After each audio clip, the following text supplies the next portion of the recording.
Hey guys, it's Aseem Sharma, training manager from Solframe Consulting. Again, I do hope you're all doing well.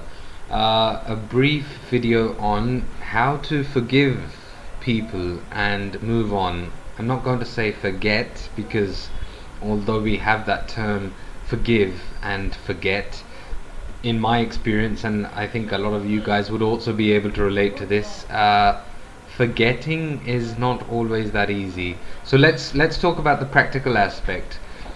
Someone does something wrong, someone hurts you in some way, either personally, emotionally, financially. They deprive you of something perhaps, and it gives you pain. That feeling is elicited, right? The first thing is to identify and accept that okay, this has happened. It becomes more difficult if the person is close to you. If it's a person who you haven't known very well, then usually because of the lack of connection, it doesn't affect you as much, but still.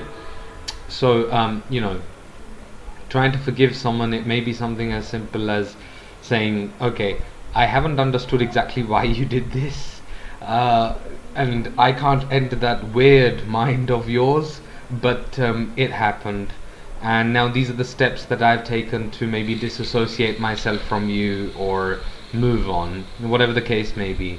I think one of the things I've experienced personally is not to dwell on things too much in terms of why someone did something. You should perhaps have an idea because it could safeguard you from further such experiences.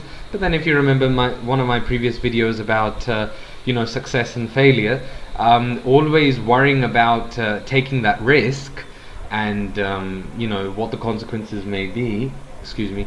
That can really pull you back. So don't think too much about that. But yes, be a little analytical, be a little smart.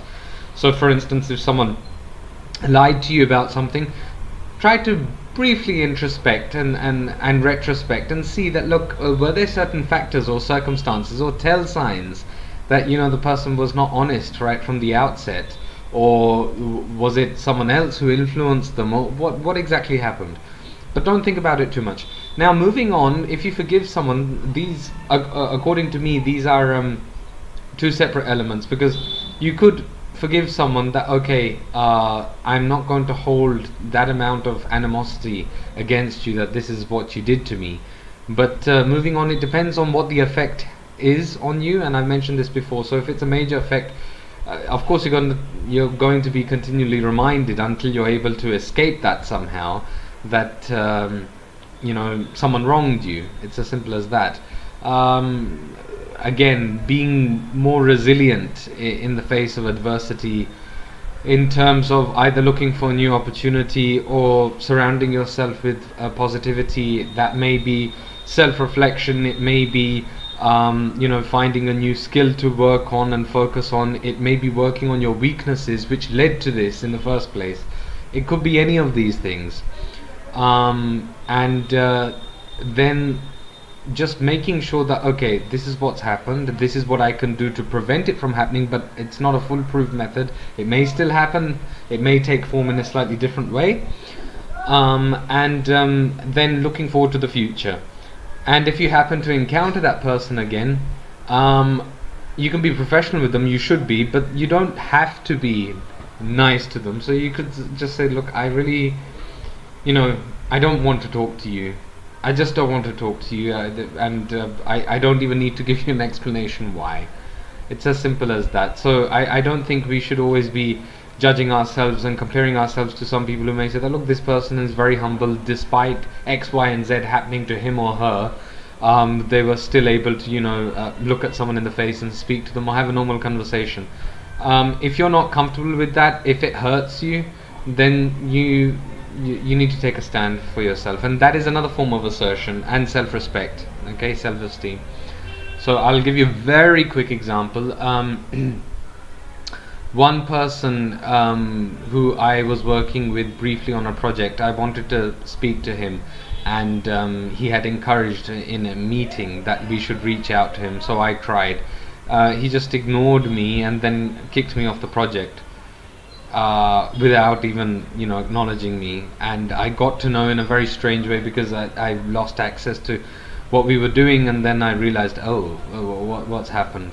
So I found that quite insulting, humiliating, and if I ever had to, even professionally collaborate with that person again, I'd simply refuse to, because I found that quite cowardly. So I wouldn't, use colorful language. I wouldn't say that, oh, you were this and that. No, I may just, if I happen to encounter him, I may say that, look, I don't think it's really appropriate. You still owe me an apology, and even that I don't feel would suffice. You acted like a jerk. I found it very cowardly what you did, and that does not speak well about yourself or bode well for your company. Just, the companies tend to have a lot of values, and they put them on their website and all that. That we are this, we are that, we are transparent, we have integrity. But that all just went for a toss. So that's how I would handle it. Anyway, I hope you found this somewhat useful. It's not a very pleasant topic, but it is a practical issue that a lot of us encounter, so I thought it's important to discuss it briefly. Till next time, please do stay subscribed or subscribe to this channel.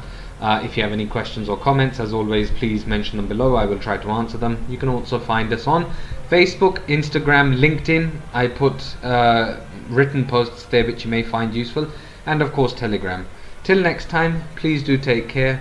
Thank you very much, and bye bye.